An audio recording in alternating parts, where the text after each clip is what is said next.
सबको जय मसीह की, प्रेज द लॉर्ड। और एक बार आपको हमारे YouTube चैनल में स्वागत करते हैं। और आज पुनरुत्थान के बाद चौथा हफ्ता है जब हम लोग परमेश्वर का वचन को हम लोग मनन कर रहे हैं। और आज का दिन के लिए जो वचन को पढ़ने के लिए जो मैंने चुना है वो है लूका रचित सुसमाचार, उसका 24 अध्याय 13 से लेके 31 आयत तक। लूका रचित सुसमाचार उनका 24 अध्याय 13 से लेकर 31 आयत तक। यहाँ पे एक घटना का वर्णन किया गया है कि दो आदमी जो बात करते हुए जा रहे हैं रास्ते में, और अचानक यीशु मसीह उनके साथ जुड़ जाते हैं और उनको प्रश्न करते हैं कि आप लोग किस विषय में बात कर रहे हैं। और दे सरप्राइज्ड। अगर आज के दिन में कोई हमसे आके पूछेगा कि आज स्कूल बंद क्यों है, कॉलेजेस बंद क्यों हैं, डॉक्टर प्राइवेट प्रैक्टिस क्यों नहीं कर रहा, तो मैं सरप्राइज हो जाऊंगा। अरे ये कहाँ रहते हैं, आज 40 दिन हो गए लॉकडाउन का, इनको पता नहीं है कि नोवेल कोरोना वायरस ने पूरा वर्ल्ड में तबाही मचा दिया है। ये एकलौता आदमी है जिसको पता नहीं है। बिल्कुल उसी तरह विश्वासी भाई और बहन, बिल्कुल उसी तरह ये लोग सरप्राइज हो गए थे। ये कौन थे? वचन कहते हैं ये दो आदमी थे, लेकिन नाम सिर्फ एक का यहाँ पे उल्लेख किया गया 18 आयत में, क्लियोपा। अगर क्लियोपा एक आदमी था तो दूसरा कौन था? और मुझे लगता है ये श्योर, ये दूसरा जो है ये लूका खुद रहा होंगे। क्योंकि अगर आप किसी घटना का इतना अच्छे से एक्सप्लेन करते हैं, सटीक एक्सप्लेन करते हैं, तो that means you are present there. अगर हम लोग कोई घटना के बारे में, जैसे कि अगर कोई हमको जेरूशलेम के बारे में पूछेगा तो मैं बता नहीं सकता क्योंकि मैं कभी जेरूशलेम गया नहीं। लेकिन अगर कोई मुझसे आसनसोल सिटी के बारे में पूछे तो मैं उनको एग्जैक्ट बता दूंगा कि इस लोकेशन से इस लोकेशन का डिस्टेंस इतना है। तो लूका ने क्या किया?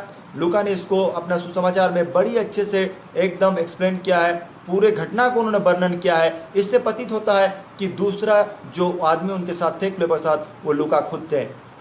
और लूका क्यों थे? क्योंकि लूका तो यहूदी नहीं थे।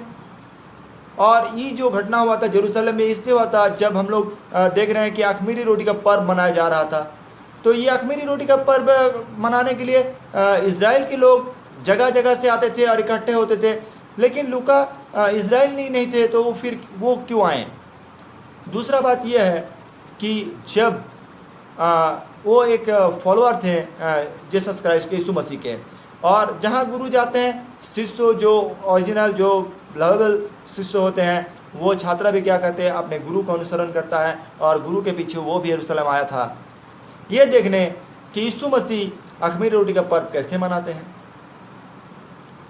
और जब वो आए तो इस समय एक ट्रेजेडी हो गया कि इस बार यीशु मसीह को सूली पे चढ़ाया गया। और वो 3 दिन रहे, जबकि उनको भी शायद ये पता था कि यीशु मसीह ने खुद अपने पुनरुत्थान के भविष्यवाणी किए हैं कि देखते हैं कि वो जी उठते हैं कि नहीं। और ये जो घटना है ये है बिल्कुल पुनरुत्थान का दिन का घटना, यानी कि ईस्टर संडे के दिन ये घटना घटा था, जब वो लोग ये सब सुन के कि हाँ यीशु मसीह उठे हैं और अपने चेलों को दर्शन दिए हैं, मगदलीनी मरियम को दर्शन दिए हैं, तो वो क्या कर रहे हैं, वो जा रहे हैं। और ये सब घटना का दोनों में दो दोस्त या दो एक जगह में रहने वाले बोलिए, दोनों में अपने आप में ये लोग डिस्कस करते करते रास्ते में जा रहे हैं और यीशु मसीह जुड़ जाते हैं और इनके साथ सुनते हैं। और उसके बाद क्या करते हैं, शास्त्र में जहाँ जहाँ उनके बारे में लिखा गया है हर एक घटना का वर्णन यीशु मसीह खुद करते हैं इनके साथ। लेकिन लोग समझ नहीं पाते ये कौन है जिनको इतना ज्ञान है सब कुछ का, क्योंकि उनके आँख यीशु मसीह ने बंद कर दिए थे। लेकिन आँख कब खुला? जब यीशु मसीह उनके साथ खाने बैठे और रोटी तोड़े। और मुझे लगता है कि आप लोग मेरा हाथ देख पा रहे हैं, और यीशु मसीह ने ऐसे रोटी लिया और रोटी लेके ऐसे तोड़े। जब उन्होंने तोड़े तब उनको उनके हाथ में जो कील ठोके गए थे उनका चिन्ह उनको दिखाई पड़ा, और वो श्योर हो गए कि ये और कोई नहीं, स्वयं यीशु मसीह है।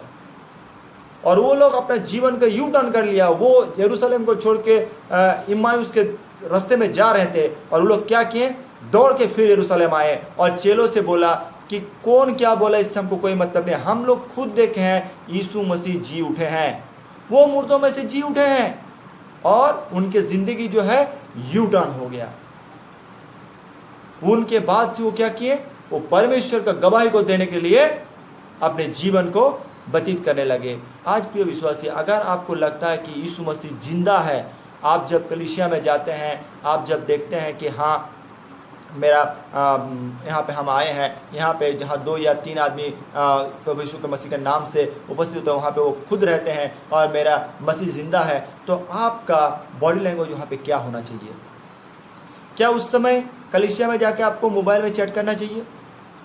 क्या आपको मोबाइल से PUBG या फ्री फायर खेलना चाहिए? क्या आपको फेसबुक व्हाट्सएप करना चाहिए? अगर आपको लगता है, आर यू श्योर कि मेरा परमेश्वर जिंदा है और वो मुझे देख रहा है, वो मुझे आशीष देने वाला है, तो अपने एटीट्यूड को बदलिए, अपने जिंदगी को यू टर्न कीजिए। परमेश्वर सामर्थ्य ईश्वर है, वो आपके पाप कितना भी लाल क्यों ना हो, उस पाप को वो मिटा के आपको बर्फ की तरह सफ़ेद बनाने में सामर्थ्य परमेश्वर है। वो शुभ्र कर सकता है आपको अनंत जीवन का अधिकारी बना सकते हैं। तो प्रिय विश्वासी, अगर आपने कभी अपने ज़िंदगी में इस चीज़ को एनालाइज किया है कि मेरा मसीह ज़िंदा है, मैं एक ज़िंदा खुदावन का आराधना करता हूँ कलीसिया में, तो अपने आप को चेंज कीजिए और उसकी गवाहियों को पूरे सामर्थ्य के साथ, पूरे यज्ञ के साथ हर जगह बोलिए। परमेश्वर आपको आशीष देगा, आपके परिवार को आशीष देगा, आपके आने वाले जनरेशन को आशीषित करेगा। प्रभु आप सबको आशीष दे इस वचन के द्वारा। आमीन। जय मसीह की।